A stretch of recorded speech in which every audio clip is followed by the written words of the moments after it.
munsi wawe. Uyu niwo munsi wawe kubera ko ntabwo nzi ibintu biri bunshyikire mu kanya, nta nubwo nzi uretse no kumenya ejo, nta nubwo nzi ngo mu kanya gatoya hari buze kuba iki cyangwa se n'iki kiri buze kubacimbaho. Mu gihe cy'iminota 30 iri imbere ntabwo nzi ngo biri bube bihagaze gute, usibye kuvuga ngo biraza kugenda gute, ngapanga gahunda zanjye, nagirirwa amahirwe. Rega tuba tunasaza, imbaraga nari mfite ejo ntabwo ari z'uyu munsi naramukanye, ntabwo bishoboka. Nyine umuntu abagabanye kuko byagenda kose. Ni ibintu biba ni nka wa muzenguruko w'isi cyangwa se ni nka ya vitesse isi igenderaho, ari izenguruka izuba nayo ubwo yizenguruka, ariko umuntu abasaza uko byamera kose, umuntu abagabanyukirwa, kandi uko ugabanyuka mu mbaraga no mu mitekerereze burya biba bigabanyuka. Hahirwa abantu bafite Kristo, hahirwa abantu bakijijwe. Nyine ushobora kureba umuntu ukijijwe ukabona imibereho ye iri aho ngaho, kubera ko abantu twishyizemo ko abantu dukizwa cyangwa dusenga for worthiness cyangwa se kubw'byisi cyangwa se kubwo kumera neza mwisi. Ariko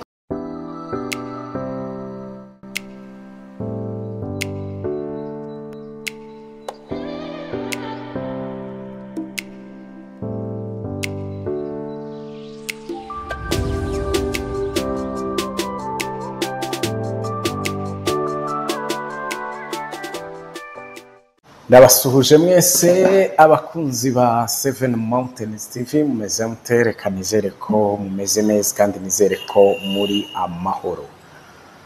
Yes, uyu ni umunsi mwiza Imana yaturemeye ngo tuwunezererwemo, kandi nanone umunsi mwiza Imana yatwihereye kugira ngo tuwubeho kandi tuwishimiremo. Ariko nkunda kubabwira ngo ntabwo ari ukubaho gusa, nta nubwo ari uko kwenjoyinga gusa, ahubwo no gukora evaluation, self evaluation, cyangwa se ukisuzuma, ukimenya, ukireba niba byose bimeze neza cyane, niba uko ubayeho ariko wagombaga kubaho, cyangwa se niba uko ubuzima bugutwaye ariko bwagombaga kuba bugutwaye, niba hari uruhare rwawe rurimo ukarukosora cyangwa se ukagira icyo uhindura. Yes, ni Emma.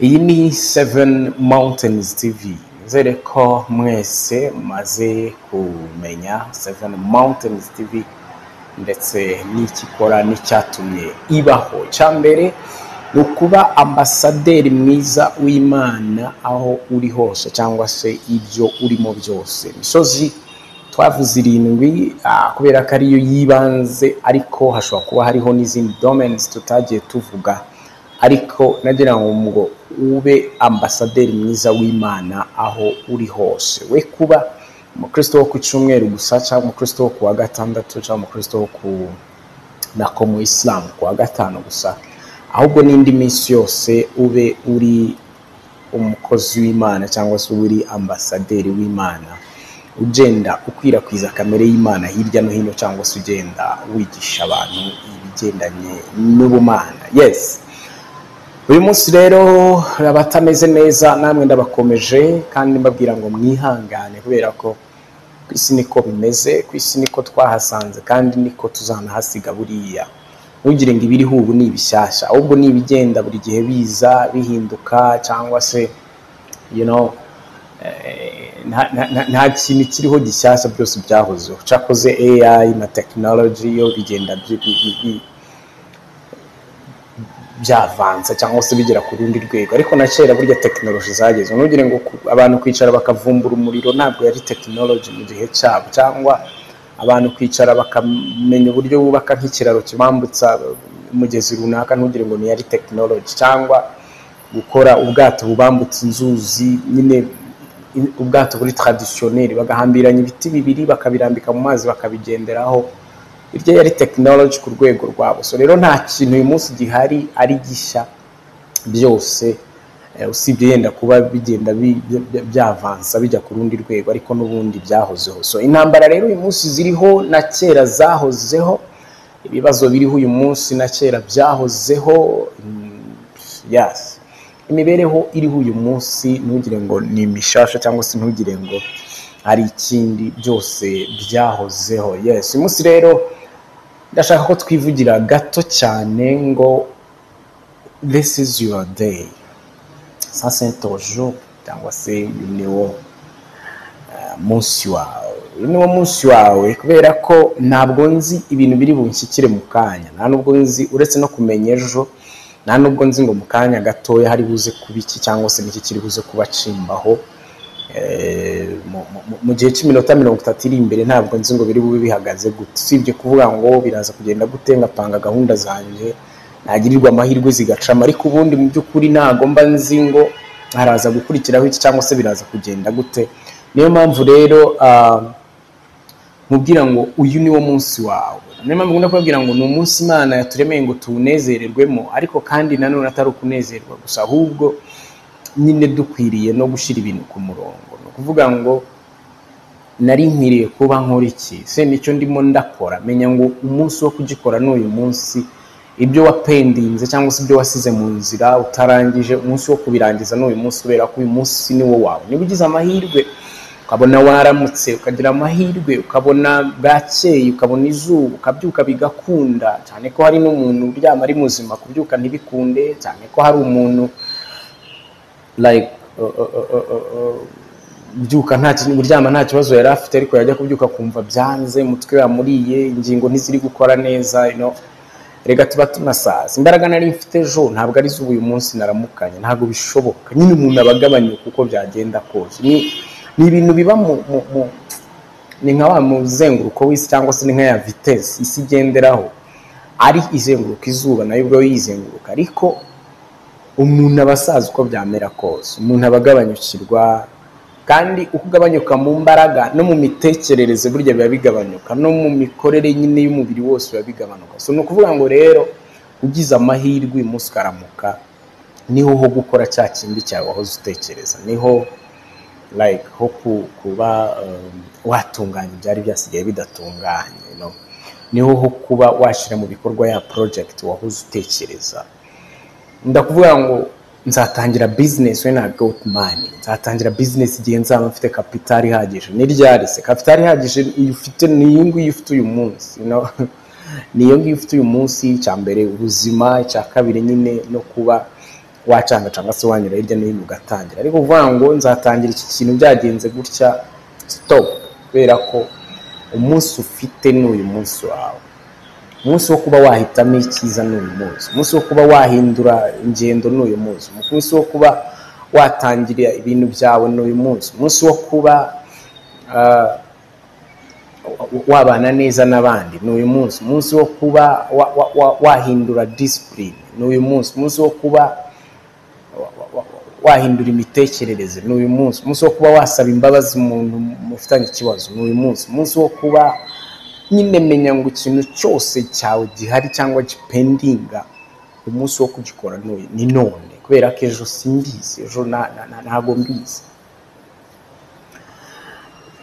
Umunsi wo kuba wahitamo neza ugakizwa ukakira Kristo nk'umwami n'umukiza n'uyu munsi. Kubera iki? Ntabwo nzi mu kanya ngo biragenda gute, kandi nkunda kubabwira ngo hahirwa abantu bafite Kristo, hahirwa abantu bakijijwe. Nyine ushobora kureba umuntu ukijijwe ukabona imibereho ye iri aho ngaho, kubera ko abantu twishyizemo ko abantu dukizwa cyangwa dusenga for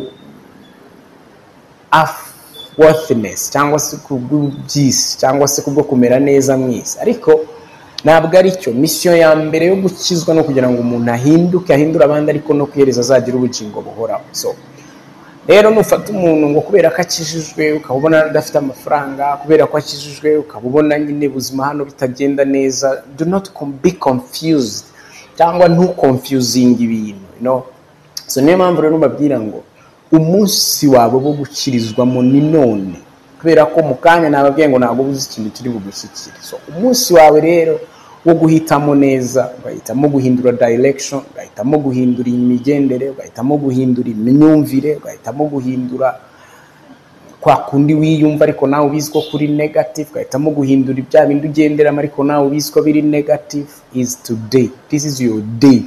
Ça c'est ton jour. Demain c'est pas pour toi. Tomorrow is not yours. Anyways, aho bigera uvuga ngo twizera ko nejo tuzaba turiho, yes, no kwizera nyine, ariko hari n'abapfuye bakizeye ko ejo habo hahari so ni ukuvuga ngo rero kora ibyawe uyu munsi utitaye ku kindi kintu icyo ari cyo cyose. Kora ibyawe uyu munsi utitaye ngo barandeba gute, barabivuga gute, barabigenza gute. Oya, uyu ni wo munsi wawe. Tangira na dukeya ufite, ntawamenya ejo yenda nitugirirwa amahirwe tukahagira bizunguka. Gerageza uyu munsi wa none utunganye bya bindi byose uzi byasigaye bidatunganye, kubera ko nkunda kubabwira ngo ejo ntabwo ari ahacu. Yes, cyabikora mu gukora dukore nk'abariho iteka, cyangwa se nk'abazaba bahari ejo n'ejo bundi. Tuzigame nk'abahari uyu munsi n'ejo bakaba bahari n'ejo bundi, ariko dukizwe nk'aho twapfa mu kanya, cyangwa se dusenge nk'aho ejo tuzaba tudahari. Bityo dutunganye iby'ubuzima n'imibereho yacu uyu munsi bikitwa none, kubera ko niyo mahirwe tuba dufite. Yes, bakunzi ba 7 Mountains TV, nkomeze mbashimire abantu mwese mwakoze kuri subscribe, abantu mwese mwaduteye inkunga y'uburyo bwose, musharinga ibiganiro byacu, muduha comment, murikinga, may God bless you all. Imana mwese ibahe umugisha, kandi Imana mwese bishimire, ndetse ibahe bya bindi mwifuza, cyangwa se ibagerere hahandi mutabasha kwigerera. Ndabashimiye cyane. This is Emma 7 Mountains TV. Ibiganiro byacu byo nakagaruka, nta minota myinshi, nta bintu by'ibitabo byinshi, ariko nanone biba bikwiriye ko akantu nk'ako umuntu akumva uyu munsi ni wo wawe. This is your day. C'est ton jour. Tu vois, non? Thank you so much. Merci beaucoup. Murakoze cyane.